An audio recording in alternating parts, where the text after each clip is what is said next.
Is your Airtel Xstream fiber modem showing a flashing red LOS light? Don't worry. This usually means the modem is not receiving a proper fiber optic signal. You can fix it yourself without waiting days for a technician. Here's what that red light actually means and exactly what to do about it. Let's get started.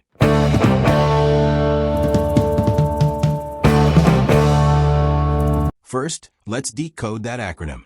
LOS stands for loss of signal.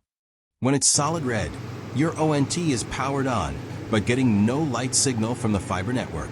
When it's flashing red, which is what you're seeing, that means the signal is weak, intermittent, or unstable. Step 1. Inspect the fiber optic cable. Follow the thin yellow or white cable from your ONT back to where it enters your home. Look for any tight bends, pinch points from furniture, or chew marks if you have pets. If you find damage, do not try to splice it yourself. Fiber requires special tools. Step 2. Check the connections.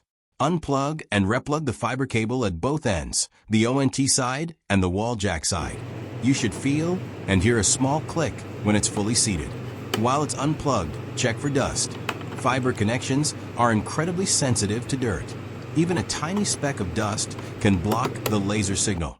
Use compressed air or a dedicated fiber cleaning pen if you have one. Never use your mouth to blow into it. Moisture is even worse than dust. LOS light should turn off and PON light turns solid green. That means problem fixed. If LOS light still flashing red, follow next steps. Step 3. Perform a full power cycle. Unplug your ONT from power, not just turning off a switch. Wait a full 60 seconds. This allows internal capacitors to drain completely. Then plug it back in. The lights will go through a startup sequence.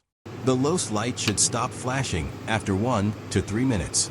If it's still flashing red after 5 minutes, move to Step 4. Step 4. Call your internet provider. If you've checked the cable, cleaned the connections, and power cycled with no change, the problem is likely outside your home. Common external issues include a broken fiber line in your neighborhood, maintenance work on the network, or even a disconnected line at the central box down the street. That's it. Hope this video helped you to fix flashing red LOS light on your fiber ONT. If you find this video helpful, don't forget to like, share, and subscribe channel to get more videos. Thanks for watching.